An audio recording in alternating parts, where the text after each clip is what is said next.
Hola chicos y chicas, vamos a empezar a explicaros, como os dije, aquella vez que llovía y nos fuimos al salón de actos, los apuntes de teoría práctica del entrenamiento que vais a tener que utilizar para hacer vuestro plan de personal de desarrollo de una cualidad física básica.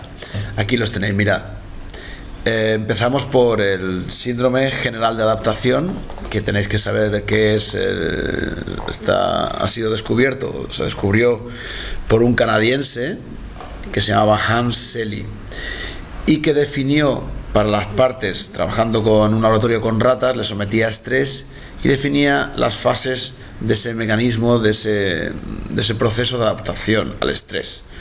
Tenía una fase de alarma, una fase de resistencia y una fase de adaptación. Luego también podéis ver la ley del umbral, también se puede aplicar a las neuronas, que dice que el umbral tiene un mínimo a partir del cual no reacciona. A partir de una intensidad del estímulo no reacciona hasta el momento en que reacciona. Bueno, se llama la ley del umbral de Schultz en este caso. También sirvió para establecer los principios del entrenamiento deportivo. La ley de la con todos estos dos, que son dos descubridores en los apartados de fisiología y de bioquímica o del ámbito de la ciencia que corresponda, se empezó a estructurar las leyes o principios del entrenamiento deportivo.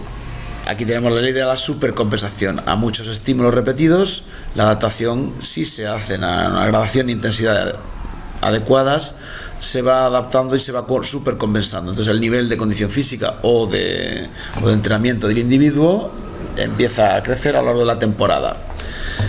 Por el contrario, si esos estímulos no están bien adaptados y bien estudiados, sobre todo en el tiempo, con su necesario descanso, etcétera, etcétera, llega al agotamiento. O sea que esto es importante, porque este es el día a día, el pan nuestro de cada día de los entrenadores deportivos.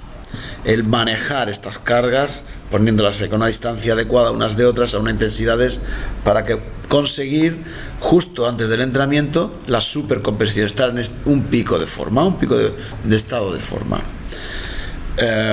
Los componentes del entrenamiento, vamos a estudiar únicamente el volumen y la intensidad, que se van cambiando a lo largo de la temporada. Cuando al principio de la temporada el volumen es mayor, se empiezan con muchos metros, muchas cargas, depende del deporte, ¿no? Supongamos en ciclismo, pues empiezan a kilómetros y kilómetros. En un deporte de periodo de competición largo, como es el fútbol, deporte colectivo, el volumen media también, el volumen físico, ¿no? En carga física. Y la intensidad en un deporte clásico como es el atletismo, pues serían series más de calidad, más intensas, preparándolo, por ejemplo, el relevo o el gesto técnico, y la disminución cuando se acerca a la competición del volumen. Y la frecuencia de entrenamiento. La frecuencia de entrenamiento también es importante tenerlo en cuenta. ¿Veis? Aquí la relación volumen-intensidad es lo que genera el estado de forma. En la inversión entre el volumen que baja y la intensidad que sube un poco antes del periodo de competición, es la competición más importante. Los principios del entrenamiento los leéis, son interesantes para no cometer errores en vuestra planificación. Multilateralidad, que viene a ser, podemos usar las dos partes del cuerpo, usar la parte posterior anterior. Si hago abdominales, sobre todo en entrenamiento de fuerza, si hago abdominales tengo que volver a tengo que hacer lumbares, o si hago la musculatura anterior de los cuádriceps, tengo que siempre trabajar un poquito los isquiotibiales, las tríceps, la parte posterior, porque si entonces arrancaría una descompensación muscular por una zona, siempre traes problemas de tirones en la otra zona. Tenemos que fortalecer las dos partes del cuerpo. Especialización, principios de especialización, hay que ir avanzando en la temporada. En la vida del deportista no se debe meter a un niño en un puesto específico concreto desde el principio. No, yo es que soy delantero o portero. No, tú niño portero nada más llegar. No.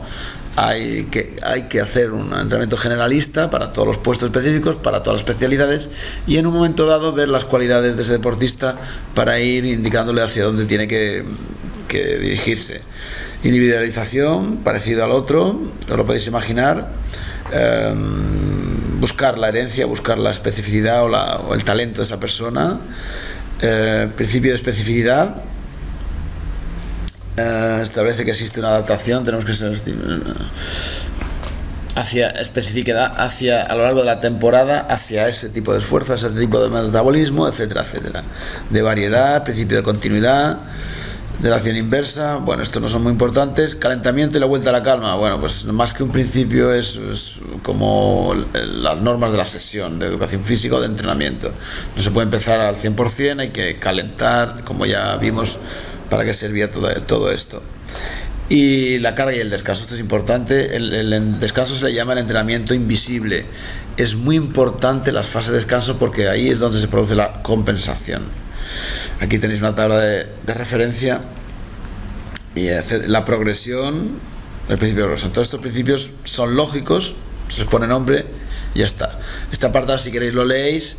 ¿Por qué necesito hacer y practicar un plan de acondicionamiento físico? No es muy importante, pero es intuitivo, lo leéis también. Y aquí unos pequeños repasos sobre los métodos de entrenamiento que hemos ido viendo durante la ESO y en bachillerato. Continuo, continuo variable y entrenamiento total o mixto. Continuo uniforme, dentro del uniforme estaría carrera continua, bla, bla, bla. Aquí están los fraccionados.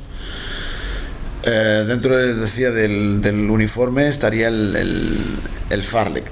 Aquí los fraccionados, el interval training, os acordáis las series esas por repeticiones y el circuito. Esto es la parte clásica del teoría de entrenamiento.